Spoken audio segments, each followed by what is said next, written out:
Wrestling fans, now you too can look as cool as Monty and the Pharaoh by wearing the official Monty and the Pharaoh sunglasses at night for $8.99 each. That's only $8.99 each. Now available at montyandthepharaoh.com. You punk. What? Yeah. No, I'm behaving myself. No, I'm not playing in abandoned buildings. What? Again? Now, I suppose you had those people follow me again. Fine. Hey, this is Jimmy Farrow from Monty and the Pharaoh, and I want to thank all our subscribers. We have now passed 14,000 on our YouTube channel. But I want to ask our subscribers to take the next step for us and become a full-fledged member of Monty and the Pharaoh. Yeah, that's right, folks. There's 3 different levels to choose from. There's free shirts. There's free autographs. Just check it out and become a member of Long Island's #1 pro wrestling broadcast, Monty and the Pharaoh. Later.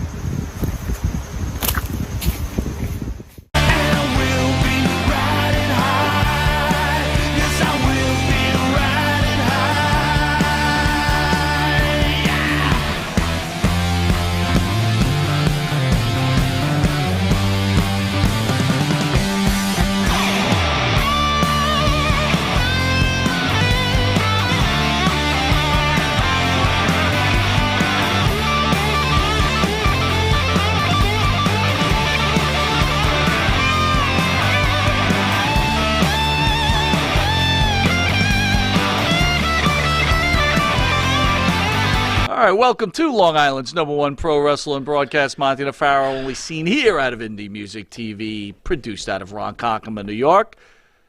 At the board, as always, the professional, Matthew Ice. Matthew, how are you, sir? All right. I was feeling a bit under the weather Tuesday, so... You're sounding a little sniffly today. Yeah, still a little sniffly, Yeah? indeed. Yep. Time for a booster shot? Definitely. I actually got one scheduled for December. Really? Yeah. Booster it up. Heck yeah, but... You're due for a booster shot there, Jimmy.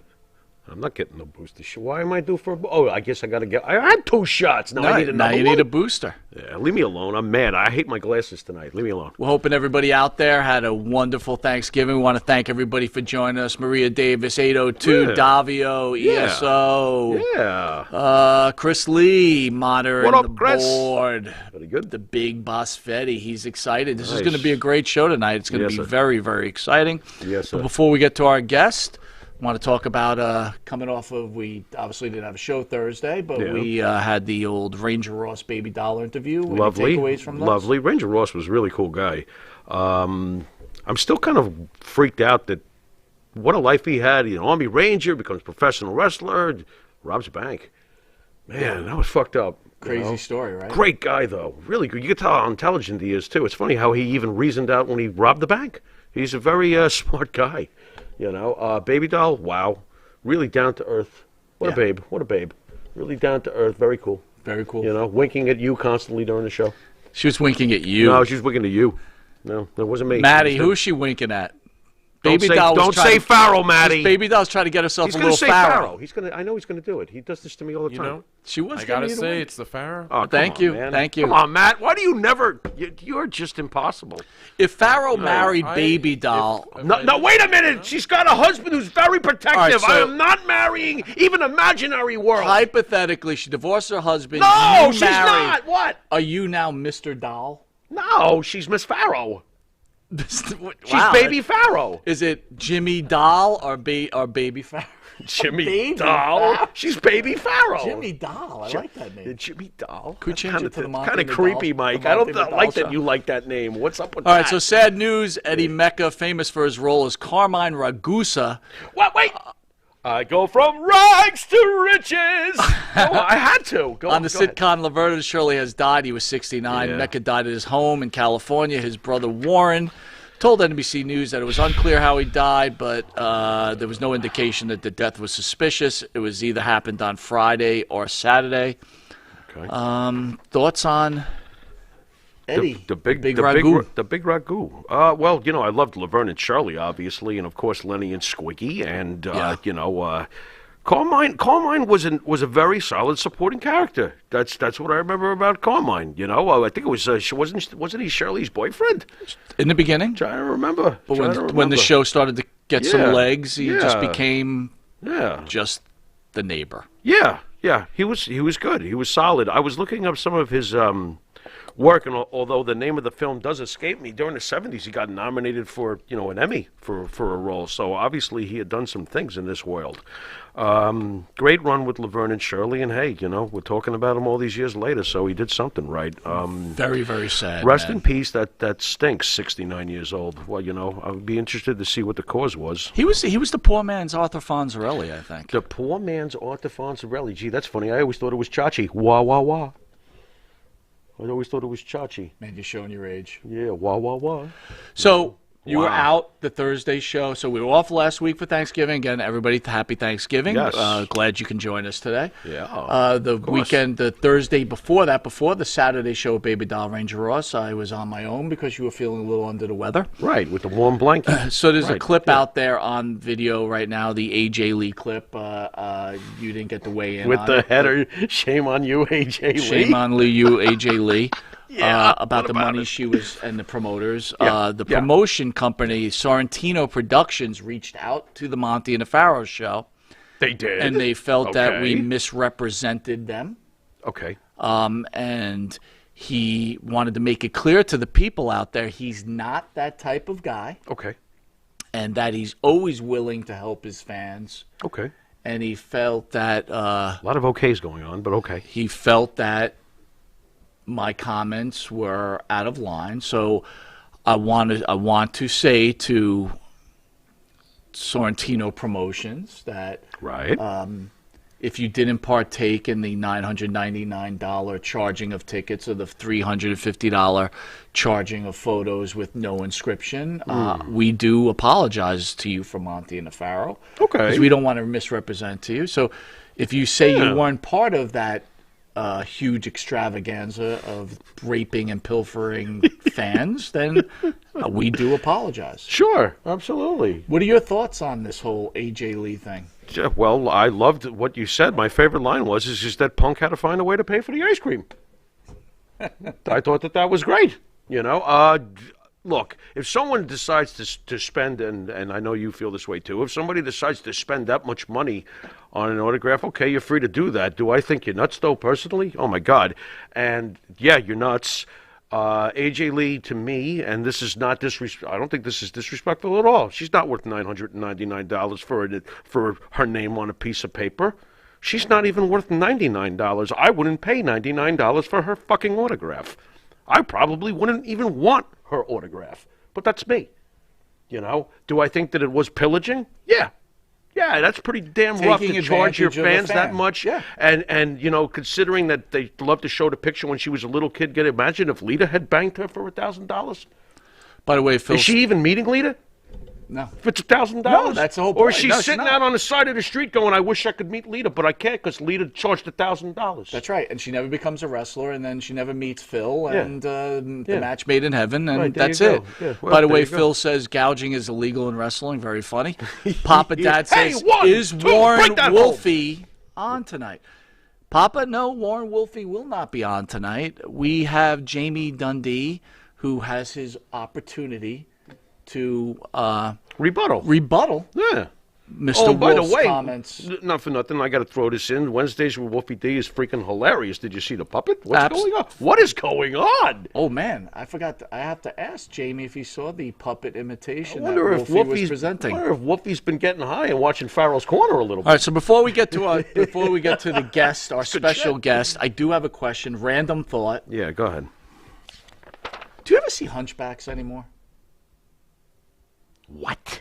Hunchbacks. Like, do you ever see hunchbacks walking around? Hunchbacks. Do they exist? Where the fuck does this come out of your mind? Because I was just thinking, like, you never see hunchbacks. Wow, that's a great question. Right? Because you got to think hunchbacks still have to exist. If I may. Go ahead, you may. It's funny enough that last month when my girlfriend and I were looking for some fresh apple-based goods, we saw a hunchback. You saw... See? They do exist. Wait a minute. Now, the fresh baked apple wholesome goods, was this in a supermarket? Were you on a farm? I mean, Yeah, we went to a farm. you went to a farm. And you saw Hunchback. How did I know that it was a farm where you saw the hunchback? That's weird. Go on. Yeah. What So, was the yeah, hunchback doing? They were just in the shop. Interesting. Just hunching around. Yeah. Well, you had a hunch that they I mean, might they're be just hunching. walking like normal, What? but it was just. Cruelty. Yeah. This is a fucked up subject. It really is. I just thought it was interesting. You know, it is interesting. I haven't seen. The last time I saw a hunchback, it was Charles Lawton. Sanctuary. He's swinging down. He's grabbing Esmeralda. That's the last time I saw. We're gonna ask Jamie Dundee if he knows any hunchbacks. He might. All right, I'd like to thank the band that sings the theme song for Monty and Farrow, our own Jimmy Farrow, along with his partner Bart Griggs. Make up the band Wisteria Hall. Wisteria Hall sings such great songs as In My Dreams, This Life, Not Far Behind, Here Comes the Rain, and the theme song Riding High. Yeah. You can find their music by going to the Wisteria Hall YouTube page. Hit a like and subscribe. Go to Spotify, Google Music, Apple Music, Reverb Nation, or wherever you can download music. Get their songs. Anyway, if you didn't know it, you are watching Long Island's #1 pro wrestling broadcast, Monty and Farrow, who, by the way, just saying it, recommended to be the number 15th most popular pro wrestling show in the nation. That was cool. That was pretty cool. You know, it takes a lot for me to go, hey, that's good. Not too Because bad. you know what a pain in the ass I am. So basically, I was like, wow, that's good. And if you don't know where to catch number 15, you can catch number 15 on the Monty DeFaro YouTube page and Monty DeFaro Facebook Live page. Here's on iHeartRadio, Spotify, Anchor. Catch us on the Monty DeFaro Twitch TV page. Channel 15, if you're lucky enough to live in New York, on Tuesdays from 9:30 to 10 o'clock, where you'll get to see Mr. Jamie Dundee in a reduced version, or a compressed version of this show. Okay. And on Saturday on Channel 115, we battle Saturday Night Live. Yeah. Where we've been fortunate enough to be seen by about 80,000 viewers weekly. And for the late night viewers, Channel 20, Tuesday at 1 a.m.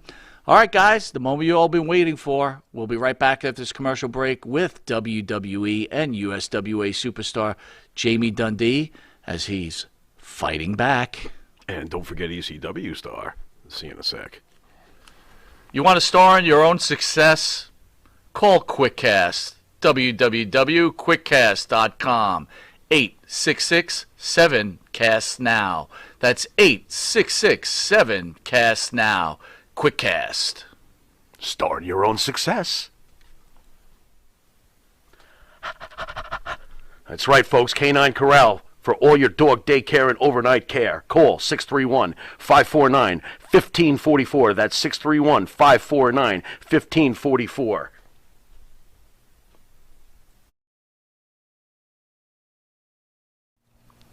And APB, American Protection Bureau, voted #1 best on Long Island for all your security needs. Call 631-390-9050. That's 631-390-9050. APB.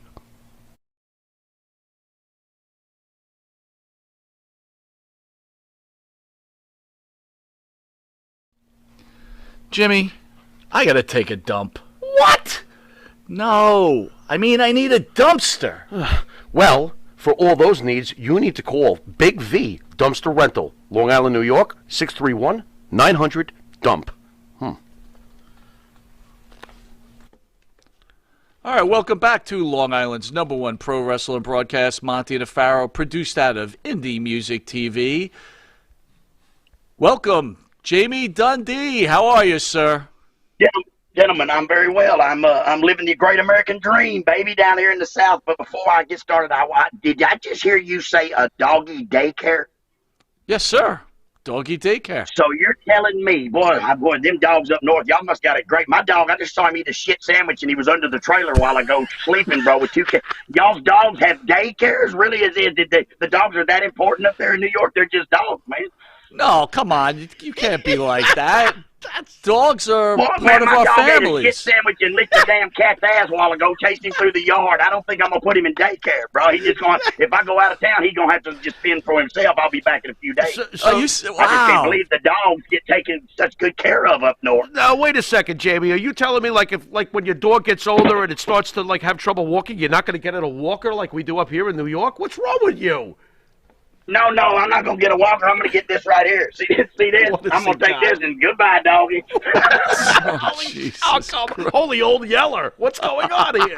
Yeah, old Yeller, hell, old Yeller. Hey, at least he had a chance. My dog, listen, bro, they're just dogs, man. You know, now it's different if it's one of your children or one of your 5 wives or whatever it may be. But I mean, I just can't believe that there's a place called the doggy daycare that people pay money to get their dog took care of. I just don't understand. So I guess That better things to do with my money. I'm gonna have to assume that you're a fan of Michael Vick's then.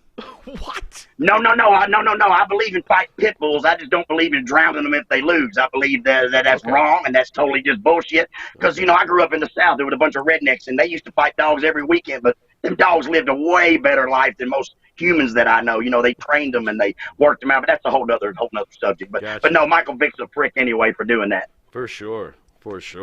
Well, anyway, before we get to this, how was your holiday? How was your Thanksgiving? My Thanksgiving was wonderful, bro. I'm living the great American dream. I paid off my house yesterday. I don't have to pay nobody no money no more. I get to live at Dundee land, and I don't have to pay nothing but taxes once a year. Life is great, man. I won $20,000 gambling at the casino 2 weeks ago. I bought motorcycles and Jeeps. I had life can't get no better for Dundee right now.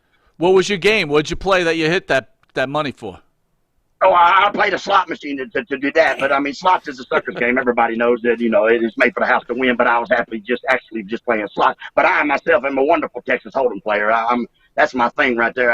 I may take $5,000 and get in the World Series of Poker this year. I just don't know if they're ready for me. Look, Jamie Dundee in the World Series of Poker. Hey, look here, man. Listen, are these the new glasses that y'all guys are selling? What has he got? Are these the new glasses? No, wait a minute. These are the Eric Sims glasses. Oh, dickhead. These are Eric Sims. Never mind. Sorry, guys. What is going on? Sorry, guys. I forgot. Shit. Sorry, man. Wait a minute. We'll get the Sims in a minute. Yeah, we sure will. Jamie, I got to ask you, and by the way, thank you for coming on. What thank you for having me, man. Absolutely, bro.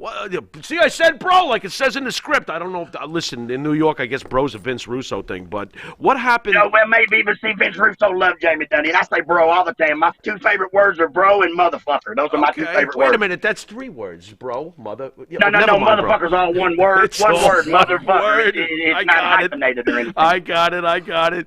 Bro, what happened with the show last time with the booking? And, you know, everybody was really hoping you were going to be here. And, I mean, I'm just speaking from my own, you know, respectfully. I was bummed. What happened? What went down? Listen, bro, in that situation, first of all, I'm not in the wrestling business. I get 2 flying fucks about the wrestling business anymore. I grew up in the wrestling business, and most of the time it ends in just a bad sob story any fucking way, man, because nobody can fall from grace. It's hard to go from the top of the world and everybody telling you how great you are because you start to believe that shit. And then everybody tells you that, and then one day you just disappear and fall from grace. It's hard for the person to do that, man. Speaking from experience, I know. Obviously, Look at Wolfie D. He's grasping for any fucking thing in the world to still stay in the limelight. He's got his old lady on some damn porn show thing, $1 or whatever the hell it's called.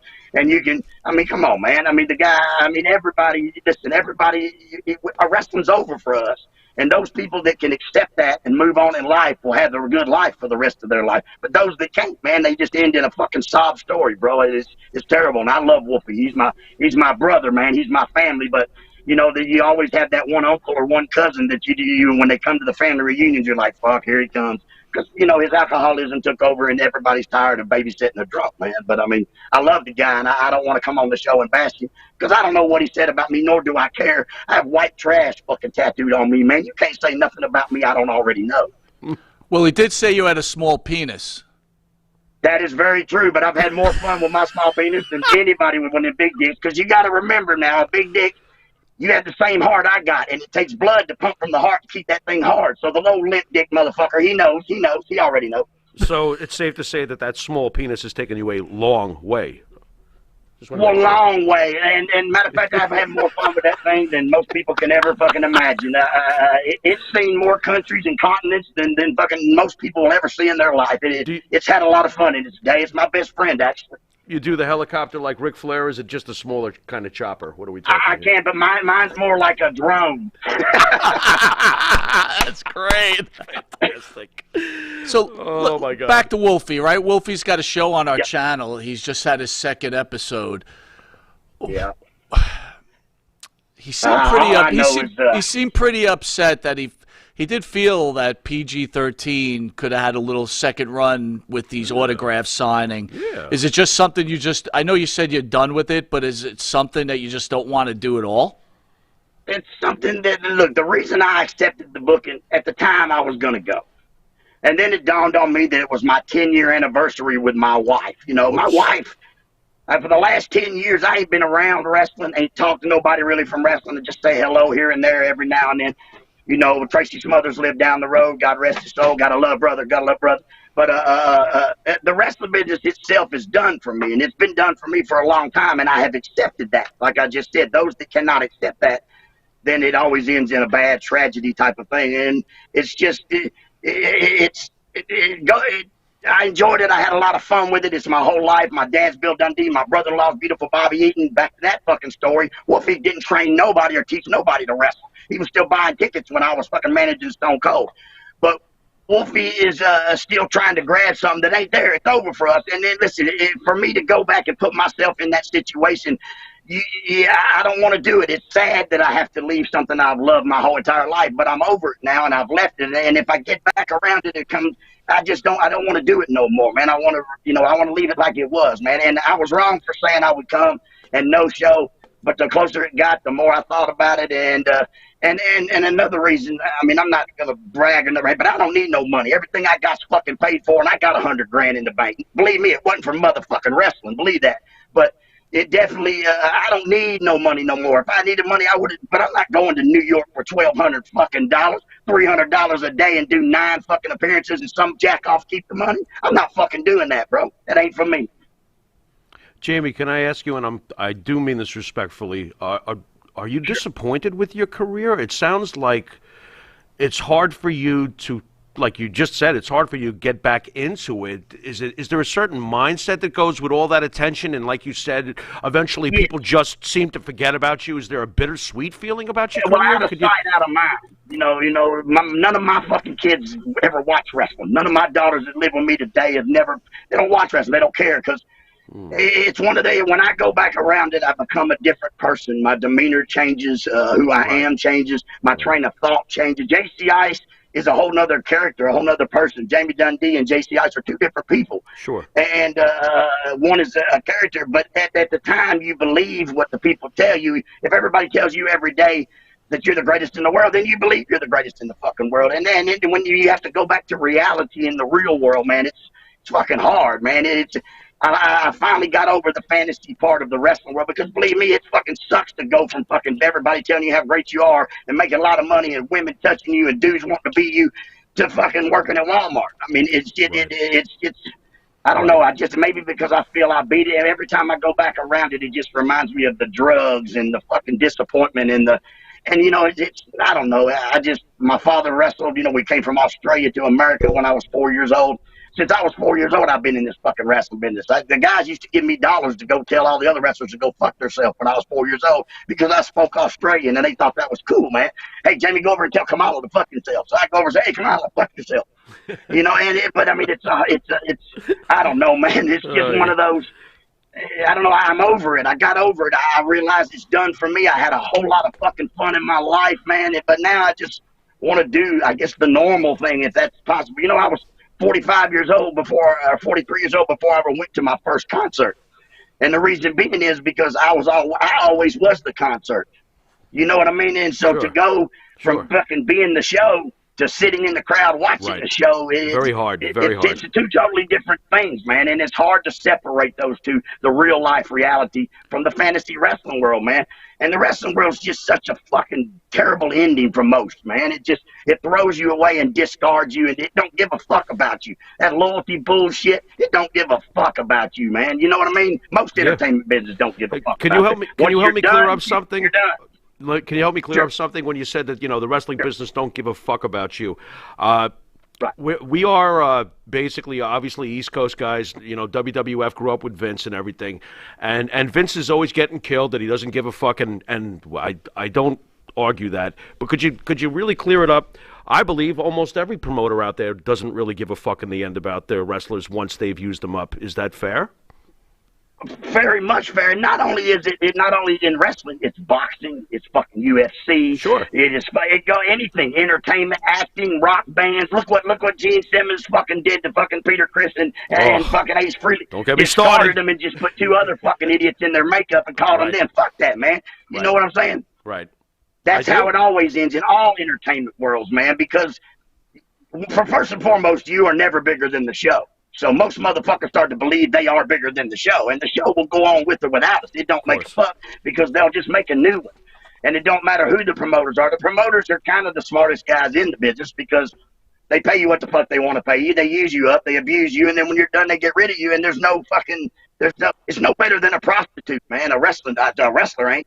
Because the pimp fucking just uses you till you're done and then discards you, and if you don't save your money or keep your money, like look at Perry Saturn. Perry Saturn did everything right in the wrestling world, bro. He was good, dude. He fucking showed up. He was always on time. He did everything right. Vince McMahon bought WCW and fucking my brother's sleeping under a goddamn bridge. You know what I mean? Right. What the fuck, man? Right. And not only after Chris Benoit killed his family is when I started getting letters from the WWF that stated, we here at the WWF care.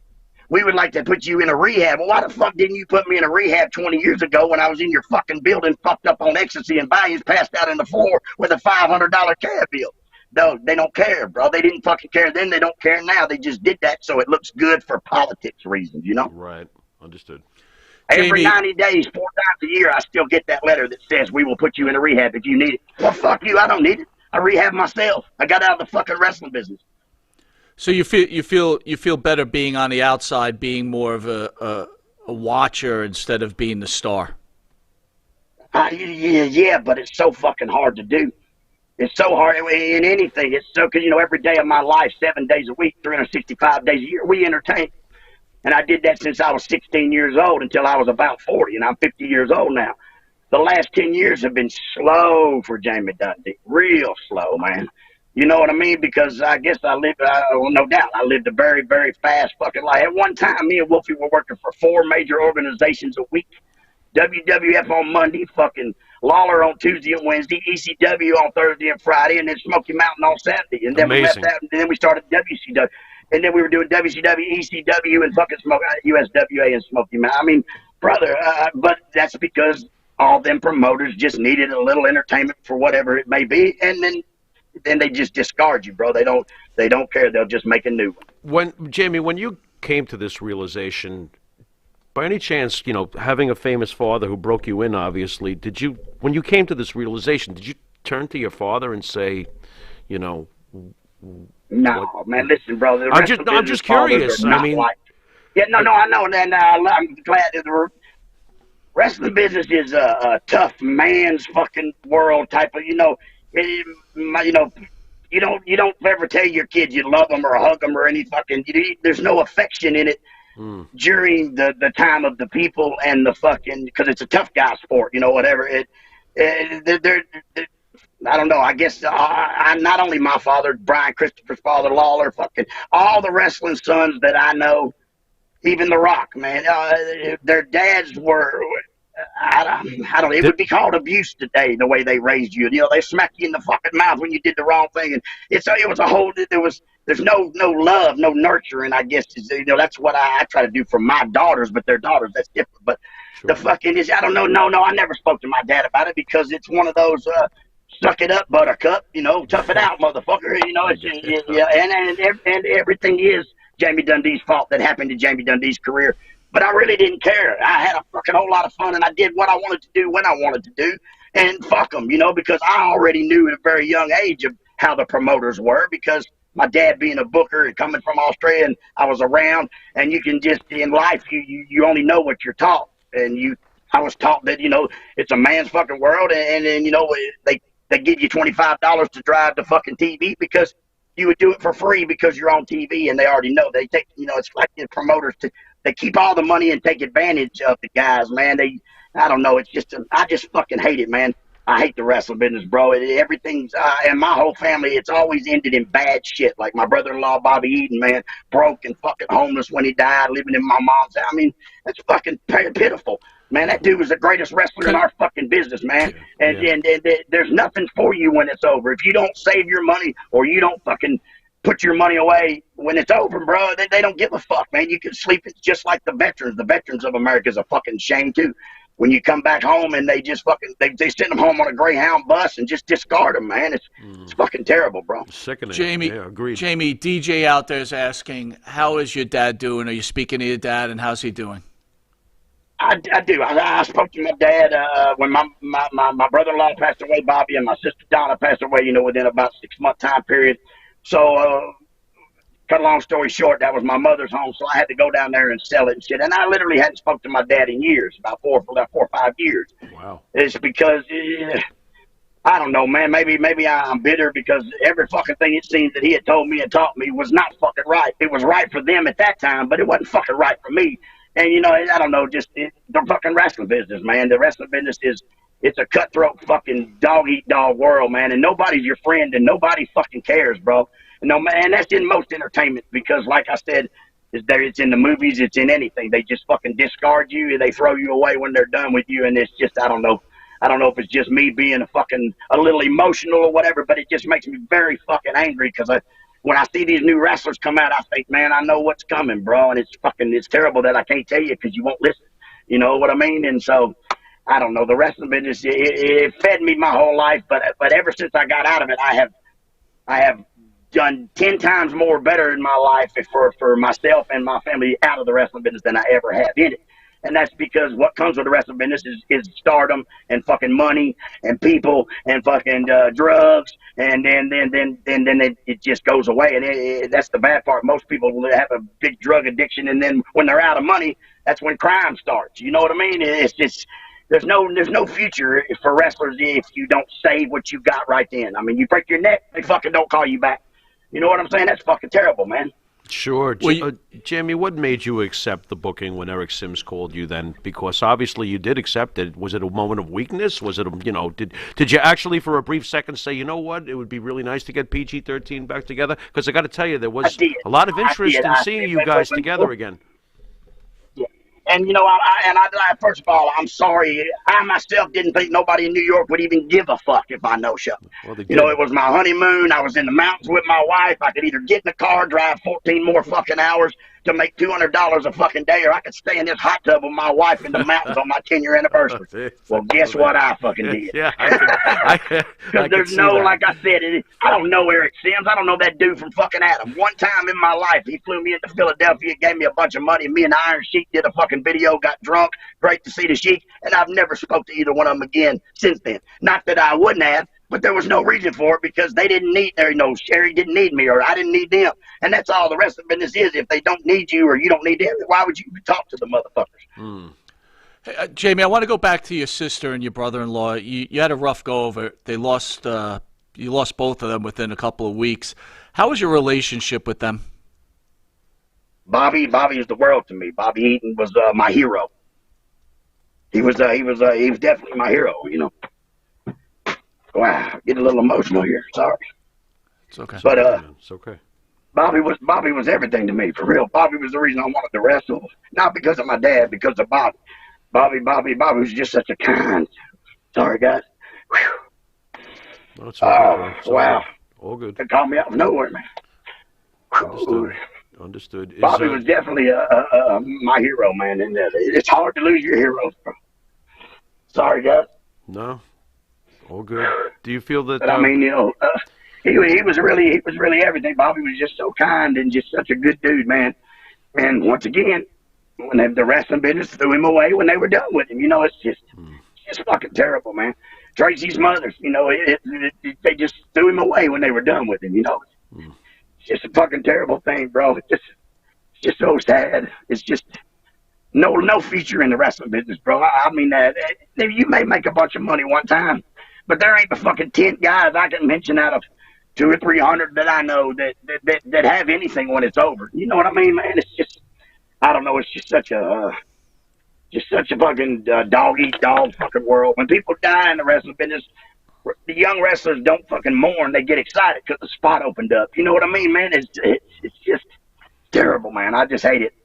But I tell you what I do love is the fact that somebody in New York even cared. You know, I'm sorry and I apologize. And if people bought pictures or whatever, I'd be more than happy to sign them, put them in an envelope. I'll give you my address, send them to me. I'll sign them and send them back. Because honestly, I really didn't think nobody would give a flying fucking New York. Nobody knows me in New York. You know what I mean? I was raised in the South. I wrestled in these same fucking buildings my whole life. My daddy did. My whole entire family did, you know.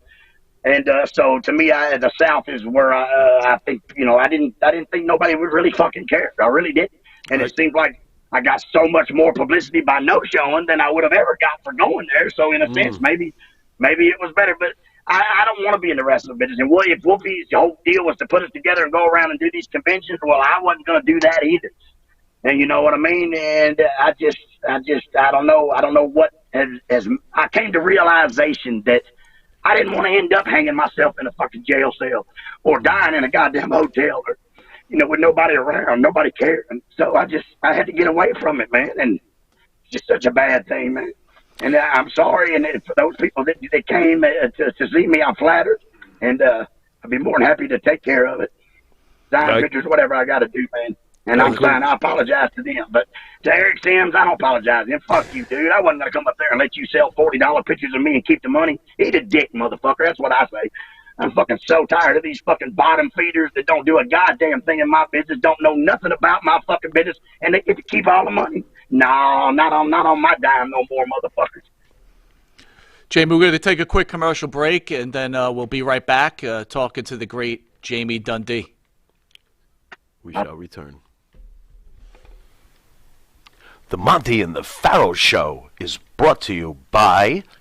Because wine is your second favorite four-letter word. California wine, New York attitude. Good fucking wine. Yeah. Jeff Quest, graphics design, custom vinyl lettering, and all your art and video needs. 516-317-8204. That's for Jeff Quest, graphic design.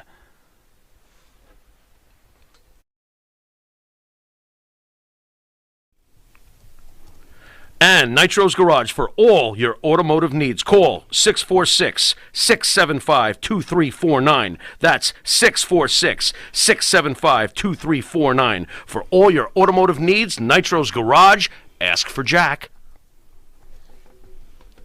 All right, welcome back to Long Island's #1 pro wrestler broadcast, Monty and the Pharaoh, where we have special guest, Mr. Jamie Dundee. Jamie, again, thank you for taking the time out of your schedule to coming on the show and trying to clear the air of what happened in New York. Yeah, man, thank you for having me for real. And like I say, man, I'm sorry I get emotional now when I discuss, because believe me, I love the wrestling business as much as I hate it. I probably love it a little more than I hate it, but you know, it is my life. It's who I was. It's all I knew, man. And then all of a sudden it's just all gone. You know what I mean? And it's crazy. It's like for the first 5 years, I didn't know what to do with my life or myself, because I couldn't perform. You know, I couldn't be me. And so then, you know, after a few years of that, and then I met my wonderful wife and my best friend, and bless her heart, she has to put up with the wrestling business outcast, I guess. But it's just, I don't know. I love it as much as I hate it, but it just, I can't believe I got that emotional over it. But I guess it's because it's who I am, and it ain't there. And so you got to find another path in life. So that's what I did, man. But I tried to stay home and be a family man, or be a father one time to my children, because I have a lot of children that are scattered all over this planet, bless their hearts. They don't know me, because I was never home, and I was performing, and I was entertaining, and I was doing what I thought was chasing that dream. and letting somebody else keep all the money and let somebody else determine how my day's gonna go, man. And I got tired of that shit, man. And now I live my life the way I want to fucking live it. And I do what I want to do, and I fucking go to my kids' plays, and I fucking listen to my kid play the piano and go roller skating, and shit. It's weird to say, but I never been shopping for myself until I was 38, 40 years old because you didn't have to go shopping. You just said something in the fucking building and the wrestling fans would bring it to you. But I love fans. My fans some of them are still my best friends today. I talk to them all the time. They're people that are my family, because family don't mean blood related. Family means somebody that's there for you and you're there for them with no stipulations. No. I'll do this for you for this outcome. You know what I mean? It's just, I don't know. It just, it made me realize about it that if you get somebody that's your family and that's close to you, man, you need to fucking hang on to that, man, because in a blink of an eye, it can be gone. They can be gone, or it can be over. And I don't know. It's just, my fans have became more of my friends and family, real good, close people that I can call in any town and go stay and visit. And they're like my family, man. And we don't talk about wrestling because I guess they understand that what it used to be, and it's just gone. And it hurt. Like I say, it hurts me. I guess you could tell how emotional I got. It hurts me that I'm not in it no more. It hurts me that I don't perform no more.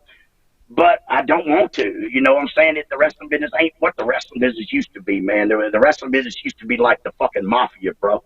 It was fucking a hush-hush group, and it was a tight, but with money and politics and cable TV and internet and all that shit, it's overexposed. It's I don't know, man. It's just I just hate the fucking wrestling business for what it does to you after. And I'm only 50 years old now. I could live my dad's 80, so I could live another 20 for 30 fucking years, man. So I had to learn to get away from it and stay away from it.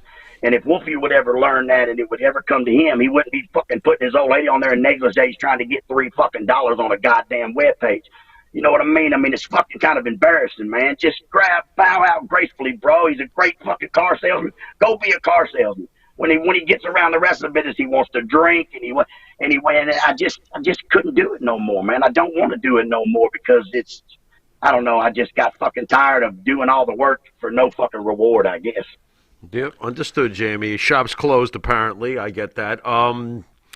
Wanted to ask you, did you feel at the time, since you described pro wrestling as, the mafia back in the day, did you want to strangle the Clique when you saw the curtain call at MSG when kayfabe basically got blown to smithereens? See, when I was growing up, man, of course, there was only 4 TV channels in this fucking area. And on Saturday mornings, you got Lance Russell and Dave Brown with Bill Dundee and Jerry Lawler, or you got Bugs Bunny, or you got a fucking static electricity. Unless you held the antenna right, stuck your fucking right leg out, put some aluminum foil on it, you might get another channel. And so I didn't even know there was no other wrestling in the world except this wrestling right here. Because when I grew up and most second-generation wrestlers, or maybe just my old man, if I wanted to buy a fucking Spider-Man doll, he'd say, "What are you, a mark?" I didn't know what a mark was, but I knew that it was something I didn't want to be because that's what they called all the other people. You know what I'm saying? They called them the fucking marks and shit. The boys was a clique, man. When my dad would leave territory, when he would leave town, and my dad would go to Louisiana, he would take fucking Ricky Morton, Robert Gibson, Bobby Eaton, Dennis Conn. He would take his crew, and we'd roll in there to fucking Louisiana, and Bill, he'd be the booker for fucking 2 or 3 years. We'd live there, and we'd fucking draw money, and then we'd go on back to fucking Tennessee.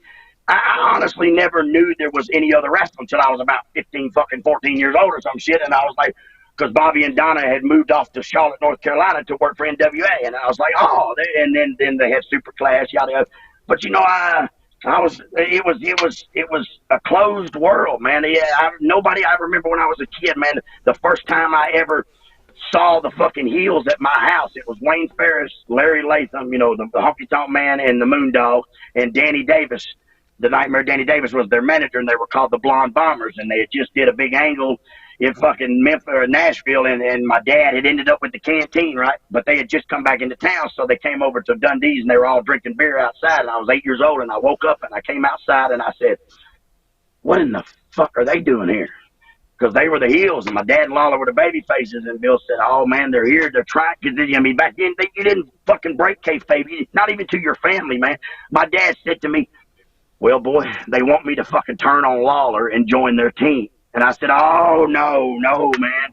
And I'm looking at fucking them three guys, and they're all laughing and drinking beer, and I'm just thinking, oh my God, I cannot believe the villains are here, man.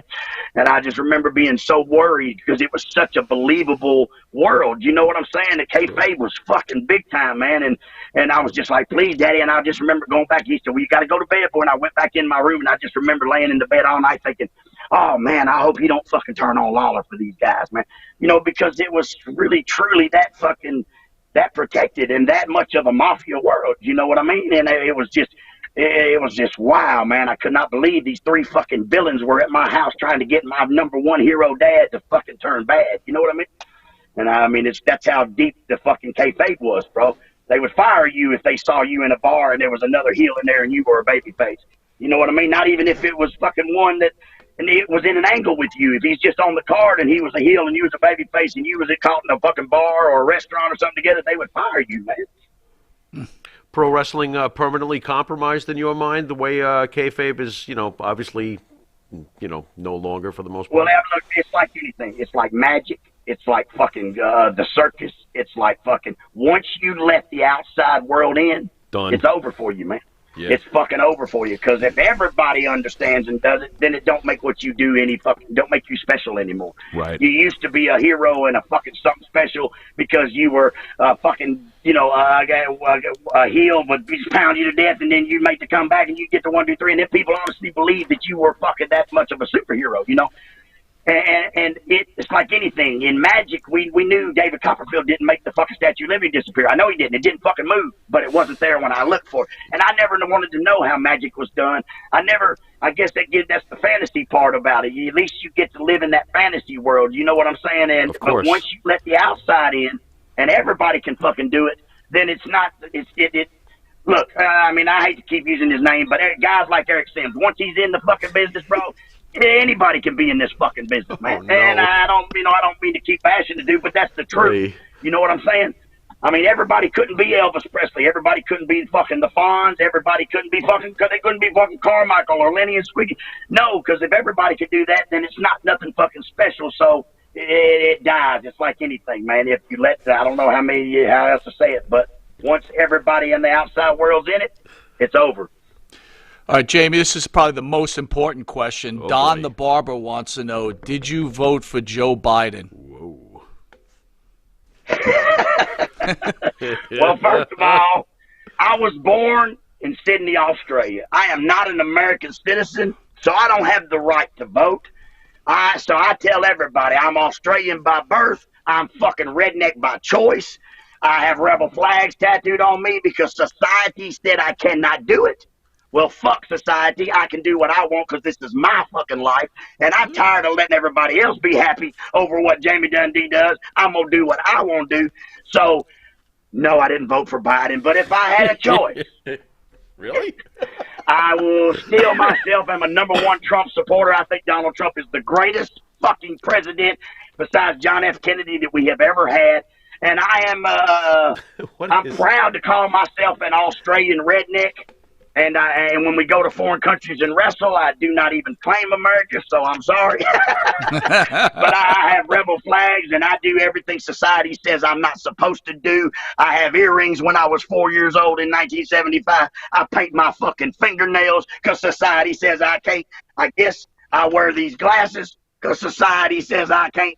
And I guess what I mean by that is if you do something in your life, and it doesn't make you smile or happy, then fuck it, don't do it. Because nobody cares in the fucking end. And politics, bro, that's worse than the fucking wrestling business. Donald Trump did what he wanted to do. He wanted to expose all them fucking pedophiles, and that's what he did for fucking going to the island over there. And Donald Trump made a mockery of the presidency until he got in there, because I believe he just ran fucking around because that fucking Rosie O'Donnell fat bitch got him mad. So that's why he fucking went on the goddamn tier. And then he won because the people love the truth. The truth will set you free. And that's what I've always done my whole life, is tell the truth. If motherfucker said, Mr. Dundee, is this your dope? Yes, it's my fucking dope. I ain't got no reason. Fuck you. I ain't got no reason to hide or lie and hide.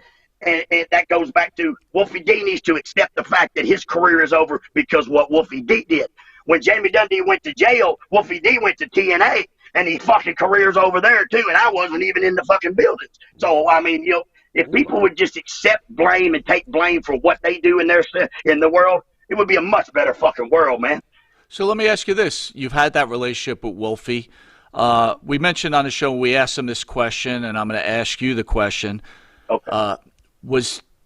Was he upset because did you feel he was the Marty Jannetty of PG-13?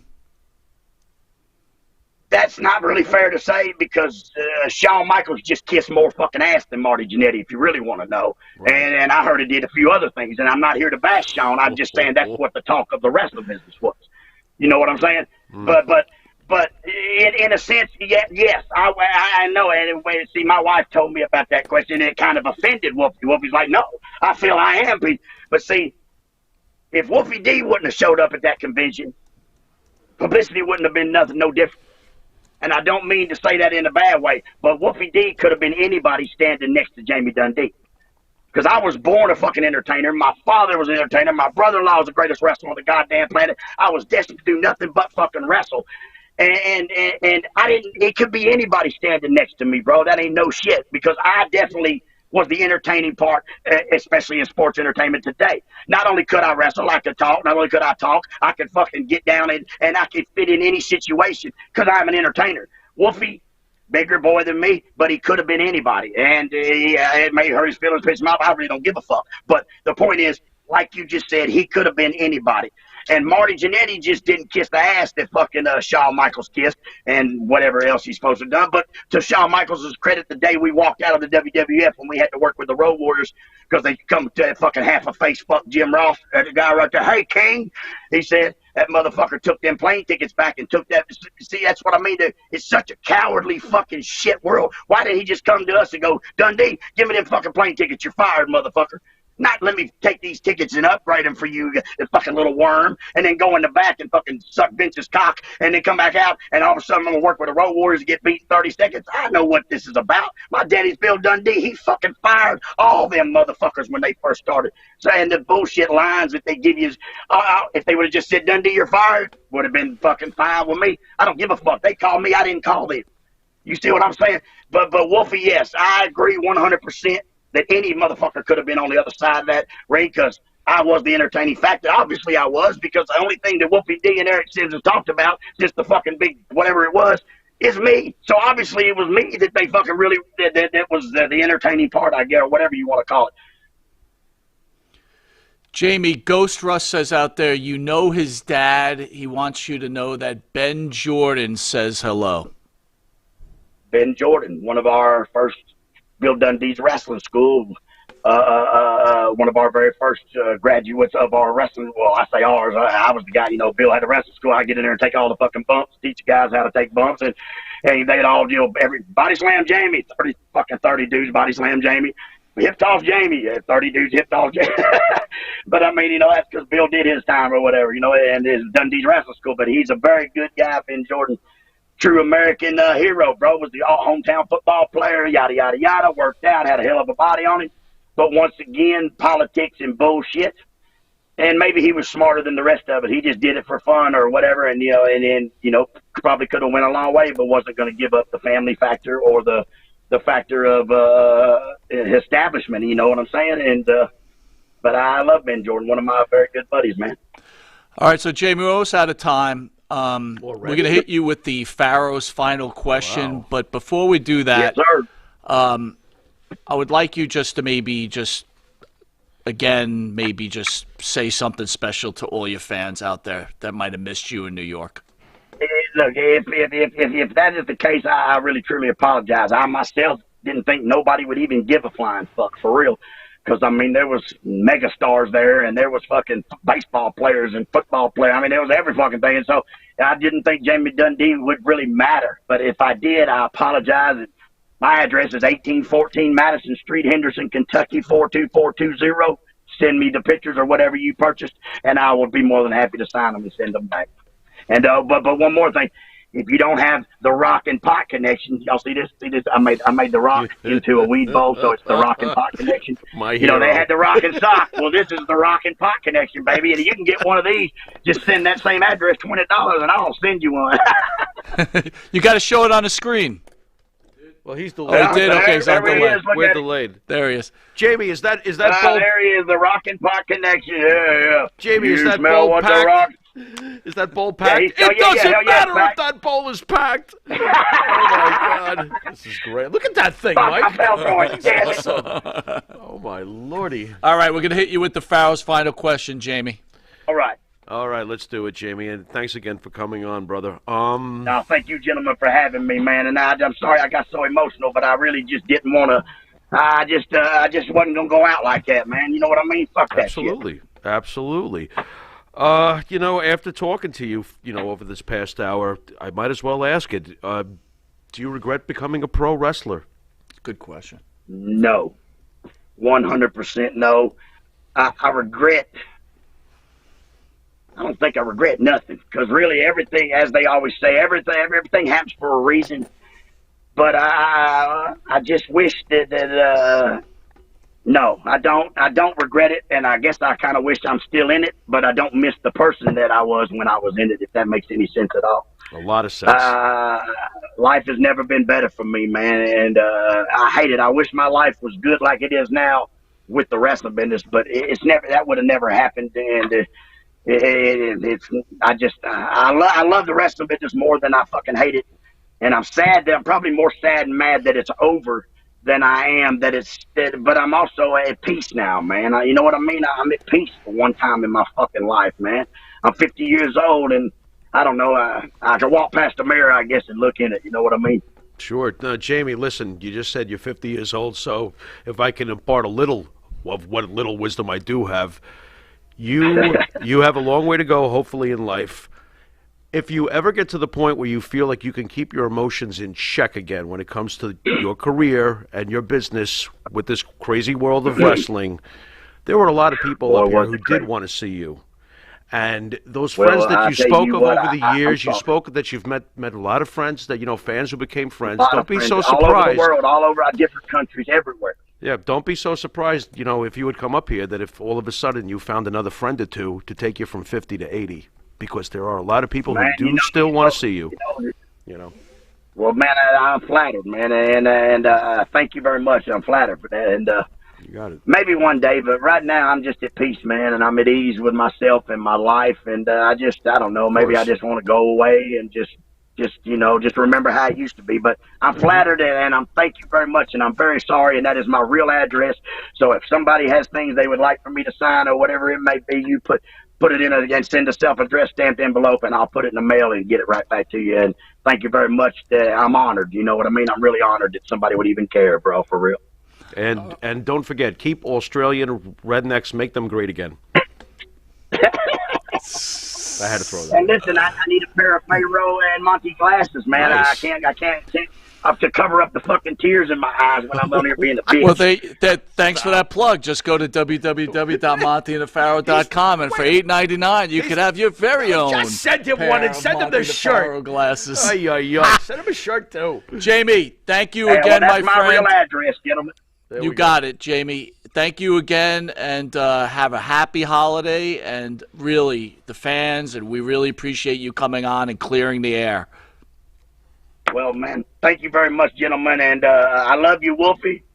And hell, man, I love you two guys. I love New York, man. I'm gonna come up there, but somebody got to find me biscuits and gravy, man. Or I can't go on. Y'all don't have biscuits and gravy, bro. Biscuits and gravy. Well, maybe I'll talk to Eric Sims, and you could stay at his house. He could personally make you some biscuits and gravy. He'll take them to Hey, KFC. listen, you know what? I would do that, but he would have to rub my feet and bring breakfast.